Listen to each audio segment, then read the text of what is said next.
हाय सांग माने नमस्कार। मोर आजिर रेसिपी चाउल बरा। आपण माने तो बिरी बरा खाइथिबे, दही बरा खाइथिबे, किंतु चाउल बरा खाइथिबे न खाइथिबे एक कथा मु जानिनी। किंतु आजिर मोर रेसिपी चाउल बरा। एही बरा को आपण घरे खूब कम समय भितर आपण बनै परिबे। आउ जदि आपणकर किछि कामता व्यस्त आपण किछि घरे बनै पारनथि, छुआ पिला को खुआई पारनथि, ताहले एही बराटी आपण घरे बनातु आ पिला को आ परिवार लोक को समस्त दिंतु। देखिए आपण उपरे बहुत खुशी हेबे। एही चाउलर बराटी देखा जमी सुंदर, खाइबा बहुत टेस्टी लगे। आपण माने थरे बनातु, बनईकरी आपण खातु और परिवार लोक को खुआतु। आज मोर चाउल बराटी को मु कौन सामग्री देकर बनाई भिडियोटी को मोर शेष पर्यंत देखंतु। शेष पर्यंत देखिले आपण माने जानि परिबे। तापरे घरे आपण मध्य निश्चय बनै परिबे। बासंती रोसई घर को आपण मानको स्वागत। मु एक गिना अरुआ चाउल नैची। आपण माने चाहिले अधिका मात्रा अरुआ चाउल नै पारे, काहेकि ना आपण घर जदि अधिका मात्रा लोक थिबे ताहले 1 कप चाउल तो हबनी। आपण घरे जति लोक अछि ताको धरिके आपण चाउल नेबे। मु ताकू कौन कली, पानी रे 5 ରୁ 10 मिनट तक पानी रे ताकू भिजाई रखिली। 10 मिनट भितर मो चाउल देखंतु भलरे बतरी जाइछि।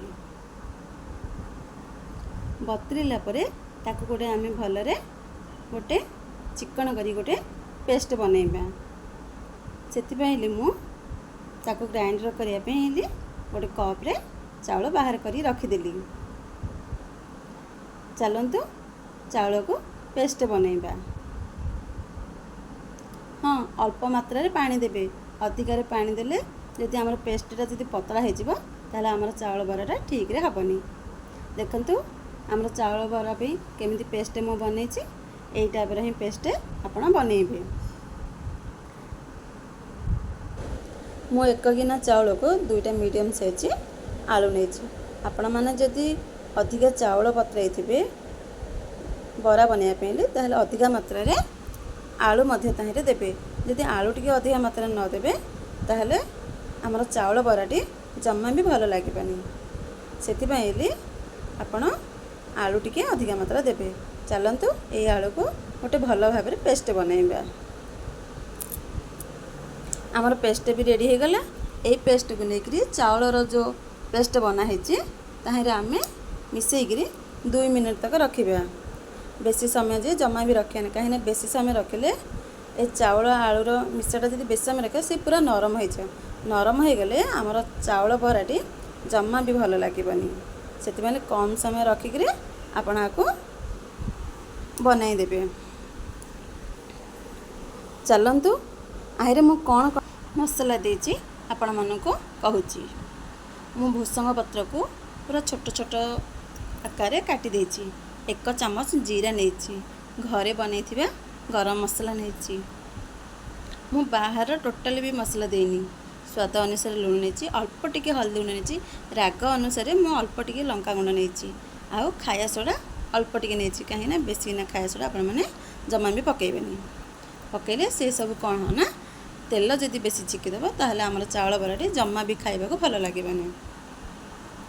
मसला सब देला परे आपण ताको भलो भाबरे कोन करिया गोळाई किरे टिके 1 मिनिट पे रखि देबा। देखंतु हमर गोळाटा केमती होची, पूरा ताको मिसिला मस्त्र हे गोळेबे। आ टिके अल्प टिके मिसई किरे आपण माने रखिएनी। पूरा से मसला को चाउलर पेस्ट आ आलूर पेस्ट मिसिला मस्त्र ताको टिके जाहाले 2 ରୁ 3 मिनिट तक ताको गोळाइबे। देखंतु हमर पेस्ट सह मसला गोळेबार भी बहुत भलो भाबरे हे गला। चलंतु एबे गैस रे कड़ाई बसैबा।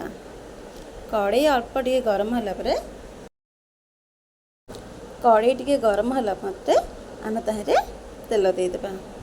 हाँ सांग माने गैस को हाई फ्लेम रे जमा भी रखियोनी, स्लो फ्लेम रे रखियो। काहे तेलटा जदि अधिक गरम थिबो ताहले आमे जतबळे चाउलर पेस्टटा आमे ताहिरे पकेइबा ताहले से सांगे किना पोड़ी जिवो। जदि कम ଗ୍ୟାସ୍ର କମ୍ ଜାଳ ଦେଇକରି ଆପଣ ଯଦି ତେଲଟା ଗରମ କରିବେ ତାହେଲେ ସେଇ ଧୀରେ ଧୀରେ ଭିତରୁ ବାହାରୁ ପୁରା ସିଝିବ ଆଉ ଖାଇବାକୁ ମଧ୍ୟ ଟେଷ୍ଟ ଲାଗିବ ଆଉ ଆପଣମାନଙ୍କୁ ବନେଇବା ମଧ୍ୟ ମଜା ଲାଗିବ। ଆଜିର ଏଇ ରେସିପିଟା ଯଦି ଆପଣମାନଙ୍କୁ ଭଲ ଲାଗିଥିବ ତାହେଲେ ଲାଇକ୍ କମେଣ୍ଟ ସେୟାର ନିଶ୍ଚୟ କରିବେ।